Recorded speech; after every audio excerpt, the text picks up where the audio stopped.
हम से का बाजार नियम सेज लॉ पढ़ेंगे। से का बाजार नियम प्रतिष्ठित अर्थशास्त्र का एक बहुत ही महत्वपूर्ण अंग है। इससे पहले वाली क्लास में हमने प्रतिष्ठित सिद्धांत की मान्यताओं के बारे में पढ़ा था और उसमें से का बाजार नियम एक तरीके से हम कह लें तो जो प्रतिष्ठित उत्पादन और रोजगार का सिद्धांत है उसका एक बहुत ही महत्वपूर्ण आधार है। फ्रांसीसी अर्थशास्त्री जे.बी. से ने 19वीं शताब्दी के शुरू के वर्षों में जिस आर्थिक अवधारणा का प्रतिपादन किया था वो अवधारणा इस बात पर आधारित थी कि पूर्ति अपनी मांग स्वयं पैदा करती है, अर्थात supply creates its own demand. और इसी बात को यानी कि पूर्ति अपनी मांग स्वयं पैदा करती है, इस अवधारणा को ही से के बाजार नियम के नाम से जाना जाता है। से के बाजार नियम से यह सिद्धांत प्रतिपादित हुआ और अर्थव्यवस्था में उनका मानना है कि जब वस्तुओं और सेवाओं का उत्पादन किया जाता है तो उसके मांग का बाजार यानी उसकी मांग स्वयं उत्पन्न हो जाती है, जिससे कभी भी किसी भी अर्थव्यवस्था में अति उत्पादन यानी ओवर प्रोडक्शन तथा बेरोजगारी जैसी कोई समस्या नहीं उत्पन्न होती, क्योंकि दीर्घकाल में पूर्ति और मांग एक दूसरे के बराबर हो जाती हैं और बाजार शक्तियों से संतुलन स्थापित हो जाता है। जे.बी. से की अवधारणा यही कहती है कि जैसे ही किसी वस्तु का उत्पादन किया जाता है वैसे ही उस उत्पादन के समान ही बाजार में दूसरी वस्तुओं की मांग स्वतः ही उत्पन्न हो जाती है। क्योंकि जब हम बार्टर सिस्टम की बात करते हैं तब कोई भी उत्पादक जब किसी भी वस्तु का उत्पादन करता है तो वो उत्पादक अपनी ज़रूरत में के लिए दूसरी वस्तुओं की क्या करेगा, मांग करेगा। वो स्वयं तो किसी वस्तु के उत्पादन कर रहा है, लेकिन उसकी डिमांड कुछ अन्य वस्तुओं की हो सकती है। तो ऐसी स्थिति में जब किसी भी उत्पादक से दूसरी वस्तुओं की मांग उत्पन्न हो जाती है, यानी एक तरफ तो उत्पादक उत्पादन कर रहा है और दूसरी तरफ मांग भी कर रहा है, तो ऐसी स्थिति में जो भी उसकी पूर्ति होगी वो स्वयं अन्य चीज़ों के लिए या अन्य उपभोक्ताओं के लिए मांग बन जाती हैं और समाज में वस्तुओं की कुल मांग वस्तुओं की कुल पूर्ति के बराबर हो जाती हैं। और इसी आधार पर जे.बी. से का कहना है कि कभी भी अति उत्पादन जैसी कोई समस्या बाजार में पैदा नहीं होती हैं। उनका ये नियम कुछ मान्यताओं पर आधारित हैं और वो मान्यताएं इस प्रकार हैं। पूर्ण रोजगार की स्थितियां विद्यमान रहती हैं, अर्थात अगर कभी अल्पकाल में बेरोजगारी हो तो ऐसी स्थिति में जो भी बेरोजगार संसाधन हैं या साधन हैं उन्हें क्या होगा, कोई जो भी बेरोजगारी अगर है तो उन्हें काम पर अगर लगा दिया जाए तो उन्हें क्या प्राप्त होगी, आय प्राप्त होगी और उससे उत्पादन बढ़ेगा।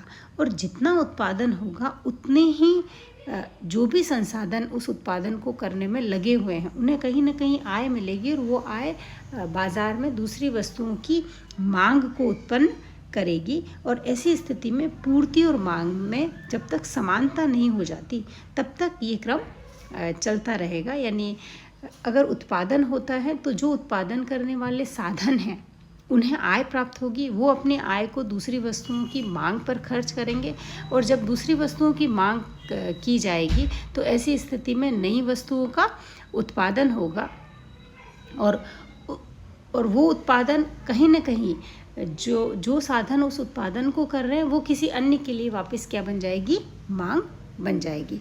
तो इस आधार पर अगर देखा जाए तो जब तक कि अर्थव्यवस्था में पूर्ण रोजगार की स्थितियां नहीं आ जाती तब तक ये संतुलन स्थापित पूर्ति और मांग का संतुलन स्थापित होता है।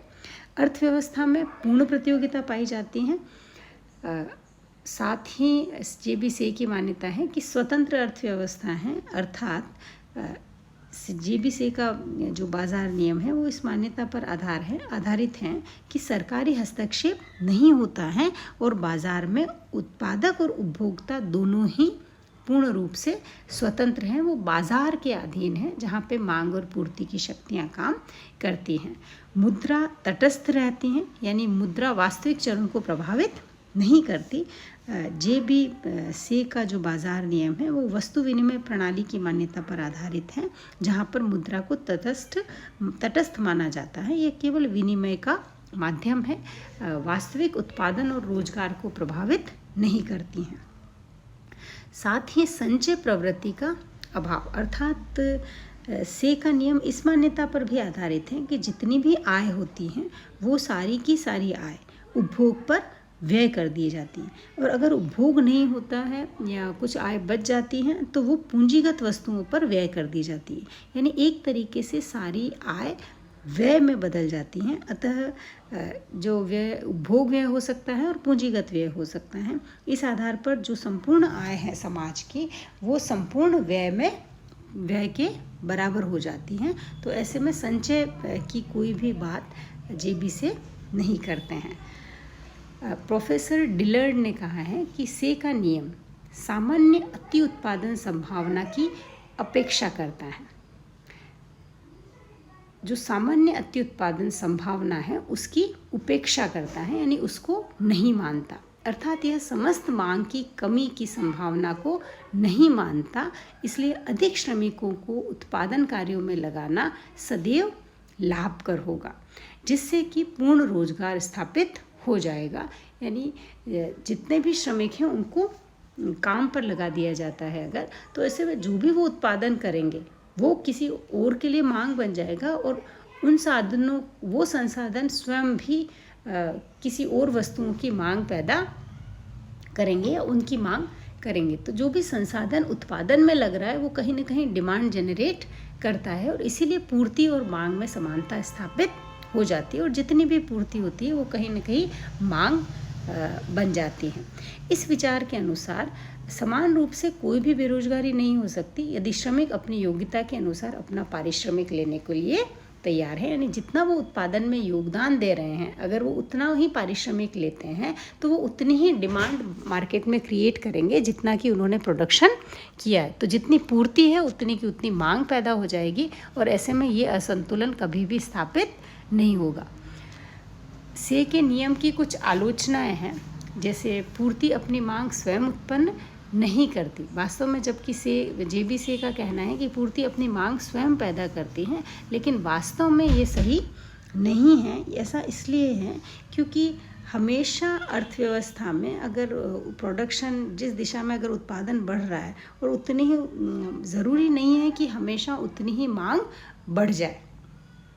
तो ऐसी स्थिति में जेबीसी के नियम को सही नहीं ठहराया जा सकता, और अगर ये बैलेंस नहीं रहा, पूर्ति जितनी मांग नहीं पैदा हुई, तो ऐसे स्थिति में अति उत्पादन होना संभव है। जबकि जेबीसी का कहना है कि चूँकि पूर्ति अपनी मांग खुद पैदा कर लेगी इसलिए अति उत्पादन नहीं होगा, लेकिन कीन्स ने बताया कि हमेशा ऐसा नहीं होता है, और अगर जो भी उत्पादन किया गया है अगर वो उसका उतना मांग हो जाए ये ज़रूरी नहीं है, और ऐसी स्थिति में किसी भी अर्थव्यवस्था में अति उत्पादन होना संभव है, जैसा कि 1930 की विश्वव्यापी मंदी में हुआ था।